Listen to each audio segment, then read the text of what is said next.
Gold prices have crashed. Gold prices have crashed. Since 2011, gold has plummeted more than 25%, and the worst may not yet be over. The Profit Strategy newsletter at ETFguide.com warned its subscribers the gold bubble would pop, and it has. Our gold alert given to subscribers in early 2013 resulted in a 500% gain. What happens next in the gold market will shock the entire globe. Join today at ETFguide.com and get a $50 bonus by using promo code SAVE50.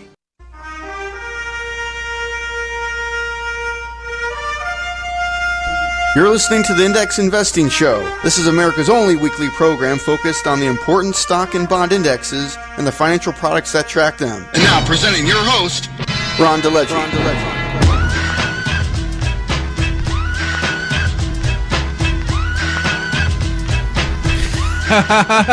Welcome to the program. Great to have you with us. This is the Index Investing Show. Coming up on today's broadcast, beware of Bitcoin mania. We're going to get to the bottom of this. Bitcoin prices topping $1,000. So we'll get to the bottom of that. Also, bearishness pays big dividends in the right places. Yes, being selectively bearish as opposed to blindly bearish is how the smart bears make money.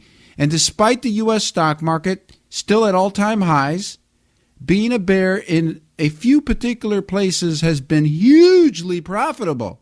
So we're going to go over what those places are. And if you'd like to join us, we're here. If you want to talk about a particular stock, mutual fund, ETF, 877-711-5611. That is the number. Give us your first name along with your city. You can also tweet the program live. At Index Show is my Twitter handle. Ron@indexshow.com is my email address, so get in touch with us. Also coming up, my program guest will be John Siciliano. He's with PwC. They've just come out with a brand new report talking about why every asset manager needs an ETF strategy. And we can also apply that to you and to me as individual investors, why every individual investor should absolutely have an ETF strategy, or at least an indexing strategy. So John Siciliano coming up in a little bit. Again, 877-711-5611. So stock markets continue to rally. I mean, should we expect anything less at this time of year? Seasonally speaking, pretty bullish time of the year. And we saw the NASDAQ composite reaching above 4,000 for the first time in 13 years. As we've stated before, the NASDAQ is really the only U.S. stock index or benchmark that has not hit all-time highs, like the Dow and the S&P. So NASDAQ recouping a little bit of its mojo. It still has a long way to go before getting back to that 5,000 level that it hit way back in 2000. How about risk appetite increasing? Mutual fund managers are now buying more collateralized loan obligations. Now, you'll recall this type of debt turned toxic during the financial crisis of 2008 and 2009, but mutual fund managers are now piling into this type of collateralized loan obligations or collateralized debt, which are backed by loans to companies with low credit score. So let me ask our audience, does this concern you? Does this worry you? Mutual fund managers piling into the same type of debt, risky debt, that blew up during the last financial crisis. So this is what they're doing in order to juice returns. What do you think about that? Does that make you feel comfortable? 877-711-5611. As I've told you many times before, there are many, many red flags with this particular bull market rally. This is just another one of them. Of course, we've mentioned before record high margin debt, which is by some measures viewed as investors' confidence, measuring investors' confidence because they're willing to borrow against their equity investments. But at the same time, it's also associated with speculation, particularly when that money is being reinvested in stocks, that borrowed money, And excessive margin debt, if we look at history, has played a direct role in previous market peaks and subsequent crashes. So there's yet another red flag.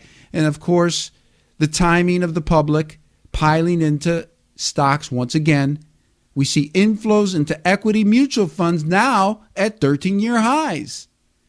And we all know that the public's market timing is notoriously bad. They've consistently bought the wrong things at the wrong prices, precisely at the wrong moment. And so is this time any different?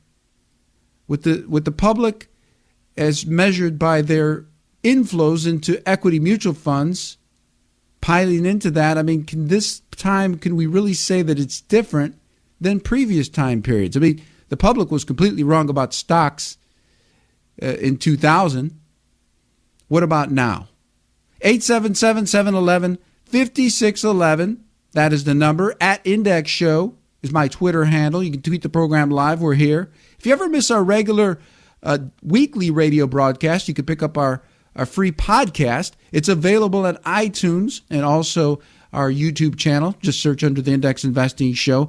Well, we know that market prices are a leading indicator. So despite all these red flags, hey, I mean, the market is a leading indicator. We got to listen to prices. We got to respect prices. Otherwise, you'll be crushed. And if we take a look at prices, well, total U.S. stock market, ticker symbol VTI, is the ETF that follows that, up a balmy 28% since the beginning of the year. Now, the opposite has been true of bonds, which are stuck in a serious funk. Ticker symbol BND follows the total U.S. bond market. BND has declined around 3.5% since the beginning of the year. So bonds have been a really, really bad area in 2013, and especially long-term bonds. Long-term bonds, ticker symbol TLT, tracks long-term U.S. Treasuries. We're talking about bonds with maturities of longer than 20 years. They are the most sensitive to any increases or spikes in interest rates. And this is why we see long-term bonds performing so poorly. TLT follows long-term U.S. Treasuries down around 15 or 16% since the beginning of the year. Here's another area that's been horrific. Precious metals. Ticker symbol GLD is a proxy for the price of gold bullion, and it is down 25.5% since the beginning of the year. And gold, as well as silver, continue to be awful performers. Silver prices even down even more. And this is a phenomenon that did not begin this year. This has been something that's been going on over the past 2 years. This bear market that we're currently in precious metals began 2 years ago. And so we're going to see gold lose or record its first year of losses in 2013. Its first year of losses in 12 years. So not a good year for gold bugs. Ticker symbol VNQ follows U.S. REITs, also known as real estate investment trusts. This particular area typically a favorite among income-oriented investors. VNQ pretty much flat on the year, down about 0.5%. And VWO follows emerging market stocks, down 6.5%. And international developed market stocks from countries like Japan and the United Kingdom and Australia up 16.5%. That's ticker symbol VEA. If you want to get more information or prospectus on any of these ETFs, just call the program 877-711-5611. You can also email me, ron@indexshow.com. So coming up on today's broadcast, beware of Bitcoin mania. Yes, Bitcoin prices have risen tenfold since April, have now topped $1,000. So I got to give you some heads up on Bitcoin, some things that you need to be aware of before diving in. Also coming up, bearishness pays big dividends. And I want to talk about this because it's been a very bullish year for stocks, but it's not true. It's absolutely not true that bears have been burned this year. And I want to highlight a couple of markets that have actually been great trades, great investments for bearish investors. This is the Index Investing Show. I'm Ron DeLegge. I'll be right back.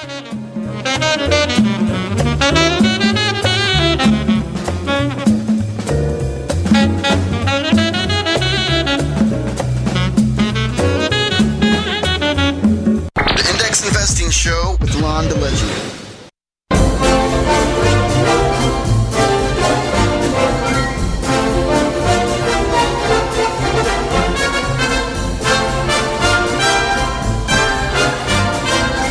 All right. This is the time of year where you look at your investment portfolio and you find out what your losers are, what your winners are. You add up the numbers and you turn your lemons into lemonade. So take a look at your investment portfolio, especially your taxable account. Take a look at the areas that have underperformed, the areas that haven't met your expectations.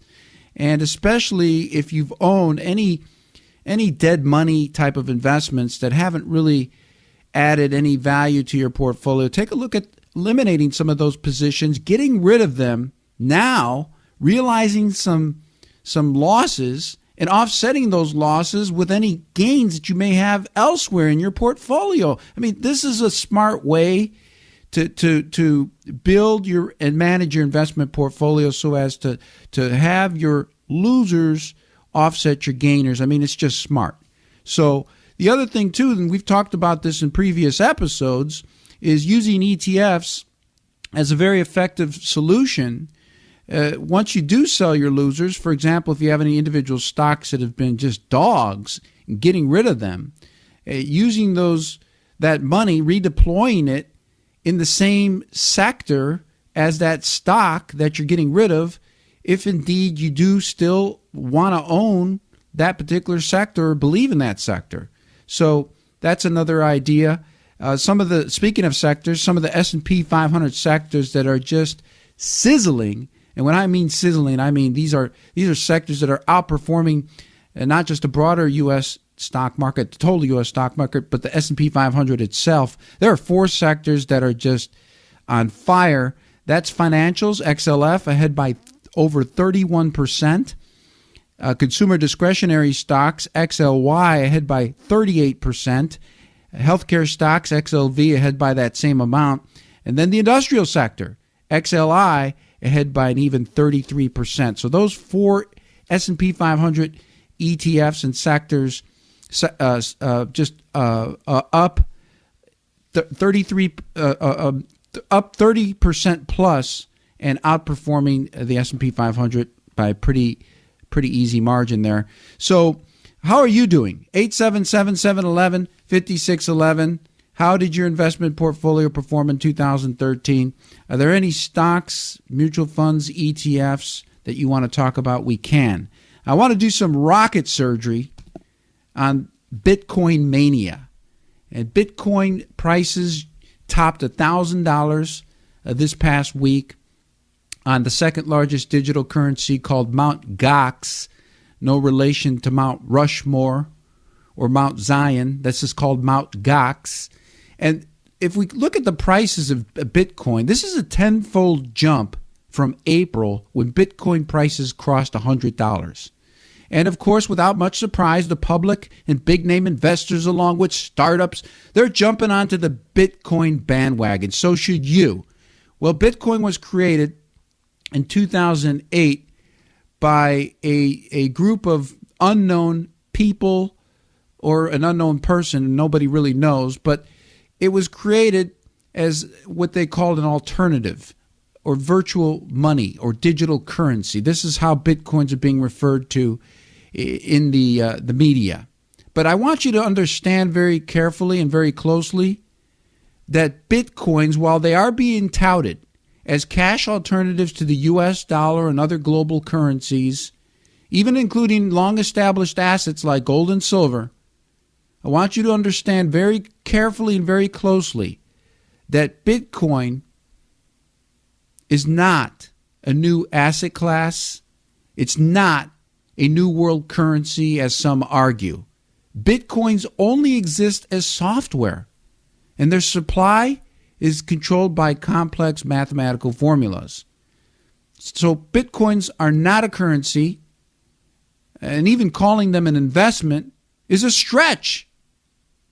So the way to refer to Bitcoins, the correct way, is they are nothing more than a technological innovation. Are you listening to me very carefully? Let me repeat that because that's pretty important.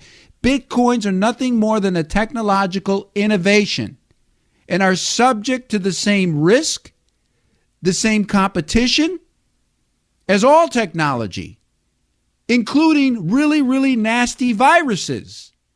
What's going to happen to Bitcoin prices when a nasty virus strikes? Can anybody tell me that? I can't wait to see that moment. It hasn't happened yet, has it? So Bitcoin, number one, is not a currency. Okay, it's a software. It's a technological solution. Another myth that you need to be aware of is that Bitcoin is overtaking traditional currencies. Right now, there are more than 12 million Bitcoins in circulation, and the total Bitcoin market size is just over 11 billion. That's according to Bitcoin Watch. Now, that pales in size compared to the trillion-dollar foreign exchange market. Trading in foreign exchange currency markets averaged $5.3 trillion per day back in the spring. No matter how Bitcoin enthusiasts try to portray it, Bitcoin is far from mainstream, and it's far from overtaking traditional currencies. It has a long, very long way to go before we even can establish it as a stable or a proven mechanism for transacting commerce. So that's another Bitcoin myth that you need to be aware of. And then also regulators. You know, this is another thing that these Bitcoin people try to promote, is that regulators have endorsed Bitcoin. Well, that's not really entirely true. Now, the Department of Justice last month said that Bitcoins can be used as a legitimate or legal means of exchange. This is a promising development, but that's hardly an endorsement. Bitcoins are still not supervised by any country or regulatory body, and that makes Bitcoin market ripe for abuse. And it's also another reason why we see such large discrepancies on these various digital exchanges with Bitcoin prices different in all these different places. So the Bitcoin market is ripe for abuse, and there has been abuse, and criminals are using Bitcoins quite successfully to buy and sell drugs and firearms and other illicit paraphernalia to subvert their illegal activities.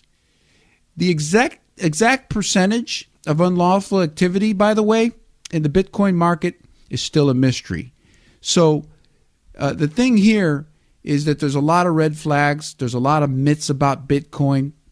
I want to say some of the biggest ironies of Bitcoin's success is that its popularity, and as its price continued to soar, so does the number of rivals that want to dethrone it. In fact, the list of Bitcoin competitors and alternatives grows by the week. Here's just a few. You've got Namecoin, you've got Litecoin, you've got PP Coin, Beta Coin, Anon Coin, Phoenix Coin, IX Coin. The list of Bitcoin competitors grows by the week. So which one of these Bitcoin competitors will succeed?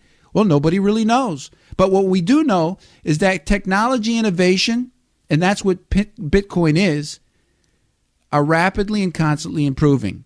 And as technology gets better, the cost of unit decreases exponentially over time. That's according to Moore's law. So think about it this way.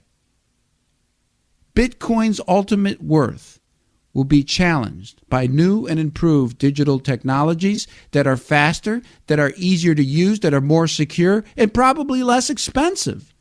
And if you put on your thinking cap, you'll realize that none of this is a very bullish backdrop for Bitcoin over the long run. 877-711-5611. This is the Index Investing Show. Coming up next, John Siciliano of PwC will talk about why every investor needs an ETF strategy. Also coming up later, bearishness pays big dividends, but only if you're in the right places. Give you a few examples of where bears have absolutely killed it in 2013. I'll be right back.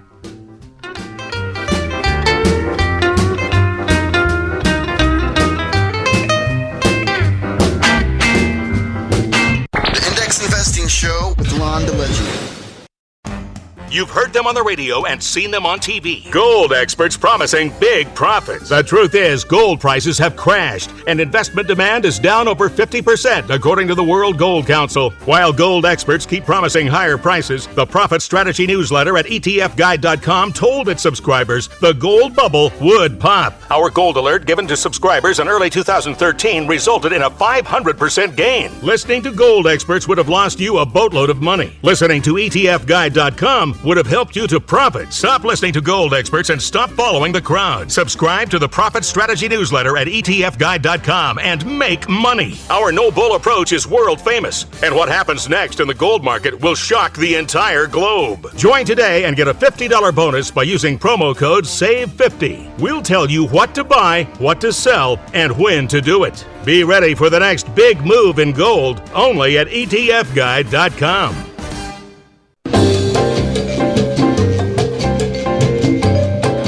More investors are using ETFs inside their portfolios, but how are they using them? And what will the next generation of ETFs look like? Here to talk with us about that is John Siciliano. He's Managing Director and Strategy Lead of Asset Management Advisory at PwC. John, welcome to the Index Investing Show. Great to have you with us. Thank you. It's a pleasure to be here. More and more individual investors, as you know, are now using exchange-traded funds or ETFs inside their investment portfolios. Based upon your research, what types of people own ETFs and how are they using them? Well, that's a great question. And if you look at the U.S. market for ETFs today, approximately half the market is institutional in nature, meaning large pension funds and foundations and endowments, and half the market is individuals. And so to answer your question, the individuals are using them primarily in two ways. One is to round out their core holdings. So, for example, if you decide you want to have an exposure to U.S. small cap stocks, the easiest way to go get that exposure at a low price with intraday liquidity, meaning you can sell or buy at any point during the trading day, would be to go buy an ETF. Similarly, some people say, well, I like having this core exposure, but I would really also like to have an exposure to certain specialty areas. So, for example, I'd like to own commodities, or I would like to own energy. So they will go buy an energy ETF or a commodities ETF that gives them exposure. And so people are doing this both on their own and now through their registered financial advisor or investment advisor. There's been a big movement afoot towards using these types of vehicles. If you're just joining us, you're listening to the Index Investing Show. Pleased to be talking with John Siciliano at PwC. They've just come out with a brand new report titled The Next Generation of ETFs, What Every Asset Manager Needs. Why every asset manager needs an ETF strategy. Now, one of the major benefits of ETFs over traditional mutual funds is that ETFs are renowned for their tax efficiency. So, boil that down for us. What does it mean and why is that important? Okay, so if you were to buy a traditional mutual fund, which is the way many people get exposure to an asset class like small cap, like we were just talking about, or large cap, or some other asset class. A mutual fund trades after the market closes at the end of the day, and it trades at what's called a net asset value or a set price. And that mutual fund, when it buys or sells stocks within the fund, incurs a tax obligation, and that gets passed to you as the mutual fund shareholder at the end of the year. And you have no control over the timing of that event.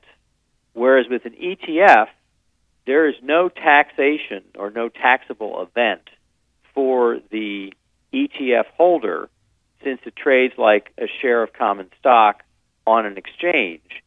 so you determine when you buy it or when you sell it, and that event determines if it's a taxable event to you.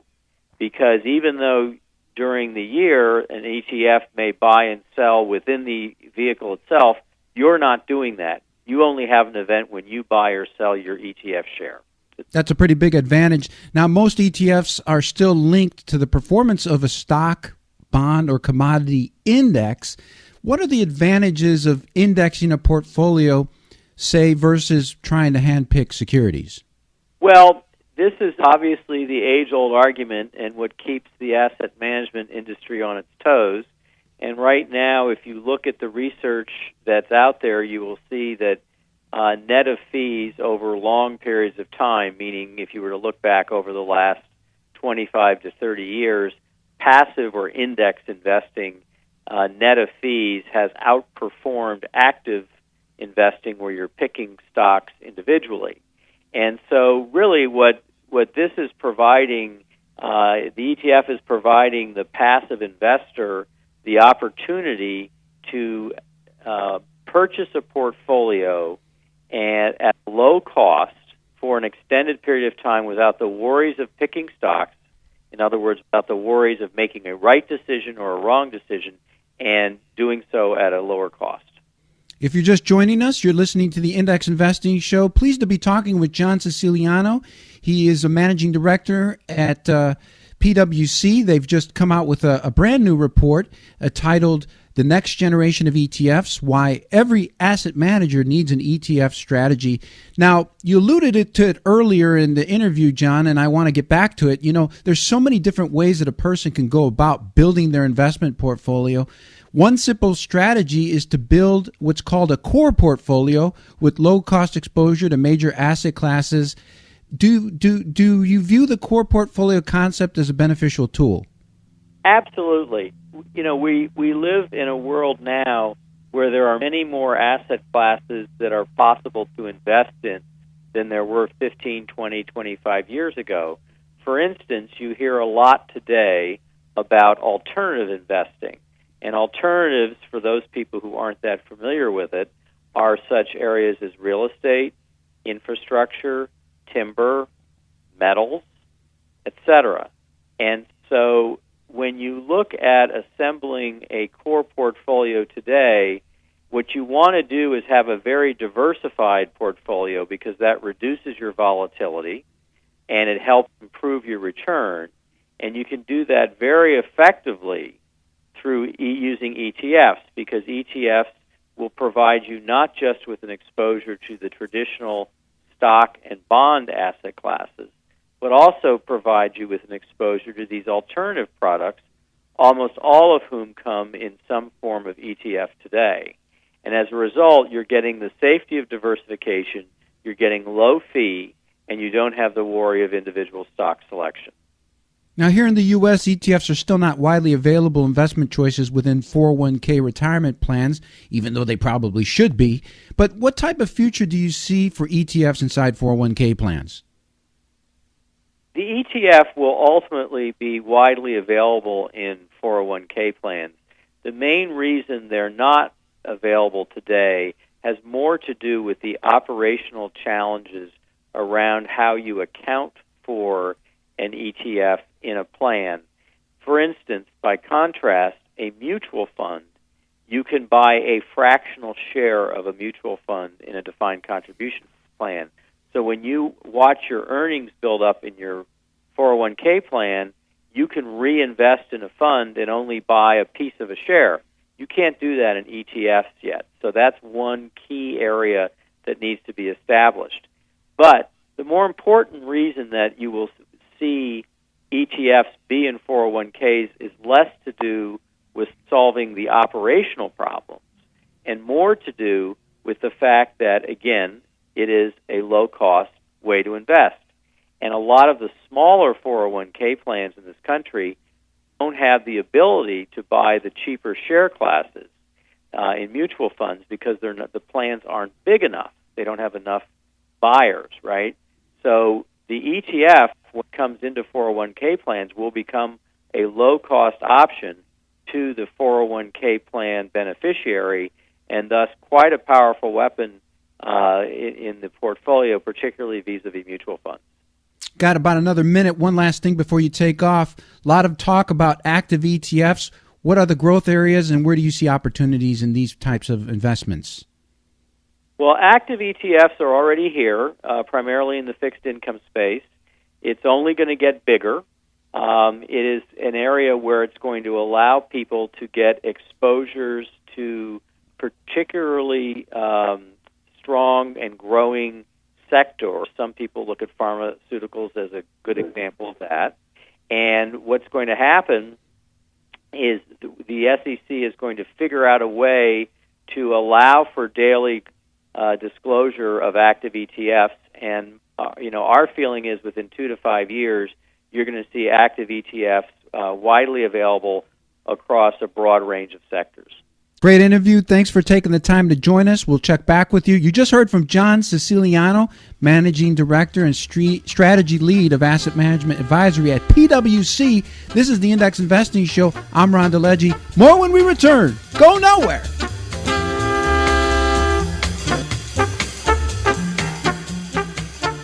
The Index Investing Show with Ron DeLegge.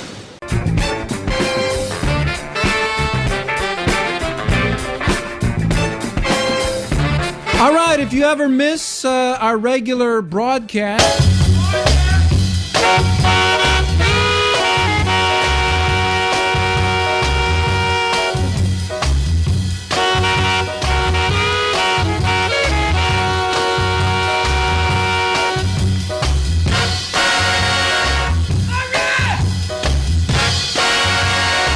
all right, welcome back from the break. 877-711-5611.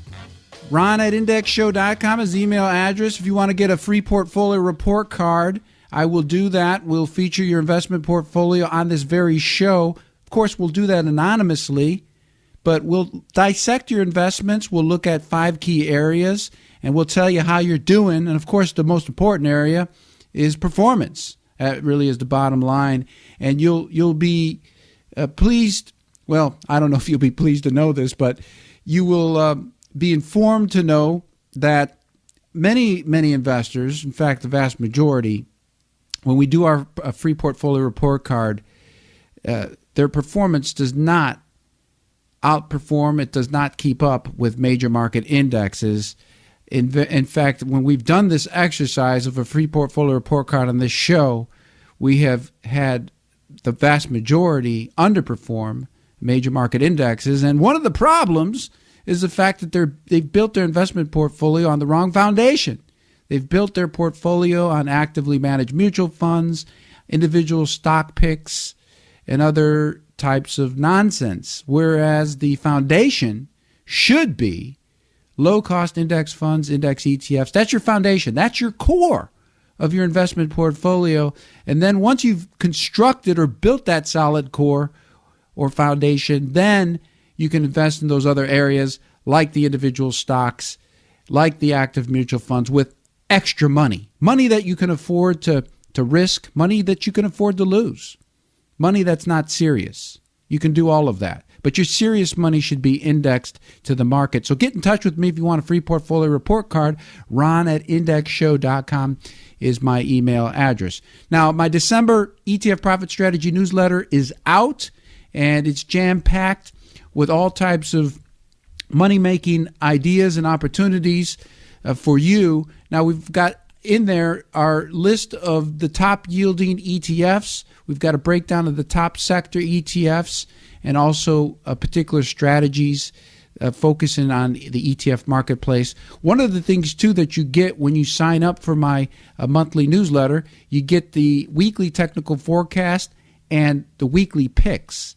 So the weekly picks, we've been keeping track of this since the beginning of the year. 74% of our weekly picks have been winners. And our biggest winner was a 525% gainer. That was an options trade earlier in the year on ticker symbol GDX. We bought put options on the gold miners, and that was a fantastic trade. So go to etfguide.com. Click on the Profit Strategy newsletter and use promo code TRADEUP to save $50. Now, I want to read some of my favorite tweets before we get into the final part of our show, which will focus on markets where bears have made a lot of money, where it's paid to be a bear. So before we do that, I want to read some of my favorite tweets from this past week. This one is from Dave Barry. Women have a gene that enables them to wrap gifts so that they don't look like they were assaulted by raccoons. Oh, that's fantastic. I love that. And Eric Weber, at Eric Weber 4, he made the comment, and they can have multiple conversations going on simultaneously while they pull off this accomplishment. That is so true. Another favorite tweet is from Zero Hedge. And Zero Hedge tweeted that Venezuela temporarily nationalizes Smurfit plant. This is according to Maduro, the president. He says that action is necessary to guarantee fair prices. And our retweet of that was that there's nothing more permanent in Venezuela than a temporary decree. Also, I've got another tweet talking about the economic case for ignoring Black Friday sales, retail sales. And if you want, read that article. It's a link to the Atlantic. Great article about why ignoring retail sales for Black Friday is an okay thing to do. In fact, it doesn't really matter, Black Fridays, in terms of the overall historical relationship between total sales, total retail sales from November to January. So although the press and the media, there's intense focus on Black Friday, we don't really waste much time on it because it's really insignificant in terms of the bigger picture. 877-711-5611. At Index Show is my Twitter handle. And if you ever miss our regular weekly radio broadcast, you can pick up our free podcast. It's available at iTunes. Just search under the Index Investing Show. It's also available on Stitcher, which is a podcasting platform, as well as YouTube. You can just search for us under the Index Investing Show. So it's been a tough year for short sellers. That was what the Wall Street Journal's headline from the November 25th edition proclaimed. It proclaimed that the Dow Jones Industrial Average rose for the 7th week in a row. About the only people gnashing their teeth are short sellers, or the investors who make their living from being bearish. Well, that is not entirely true. In fact, articles like this may cause a person to improperly assume, to wrongly assume that bearishness has not produced good results in 2013. And to the contraire, my dear friend. In fact, being bearish in the right places has paid off tremendously. And I'm going to illustrate this to you via real-life reality check of specific markets where bears have absolutely cleaned it and killed it. So let's focus on gold miners. Gold miners, ticker symbol GDX, follows a small basket of mining stocks, and this particular area has just been horrific. Now, bears, and by the way, I have been bearish on this sector over the past year, and we've alerted our subscribers at etfguide.com multiple times, and we've hit it that being bearish on gold miners was the right trade. DUST is the direction gold miner bear, daily gold miner bear 3X shares, that's ticker symbol DUST, since the beginning of the year through the market close of November 29th. DUST has climbed, has soared 180%. Now, this has been a great trade for bears. So this is just one example of where being bearish has been the right trade. Now, here's another example. Here's a major investment theme that's been hidden in plain sight: rising bond yields. Rising bond yields and falling bond prices. And remember, since bond prices move in the opposite direction as bond yields, shorting long-term bonds has been a great trade for bears. Now, in the ETF market, you've got daily leverage 2X and 3X bear Treasury ETFs, ticker symbol TBT, is 200% daily opposite performance to long-term Treasuries. TMV, Thomas, Maybach, Victor, that one aims for 300% daily leverage. Both of these ETFs, TBT and TMV, have seen their share prices surge between 27 to 37% year to date.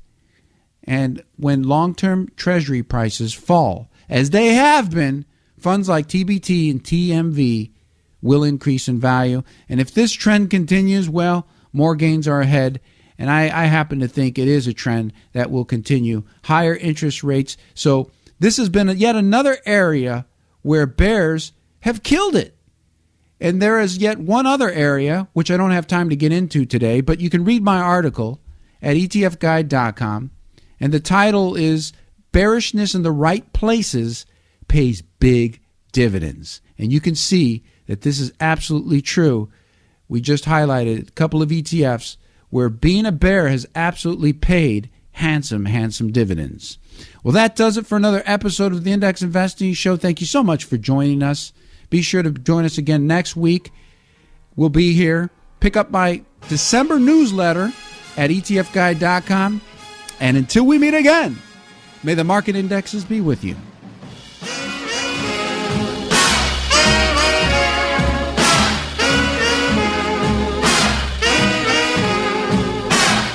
The opinions expressed in this broadcast are not necessarily that of our advertisers, sponsors, or broadcast partners. The discussion of investing is general and should not be construed as investment advice or an offer to buy or sell securities. Listeners are responsible for their own investment decisions and results. Before investing in mutual funds or ETFs, always consult a prospectus for risk, charges, expenses, and other information. Read the prospectus carefully before investing. Past performance is not indicative of future results. No reproduction or dissemination of the Index Investing Show is permitted without the expressed written consent of its producers.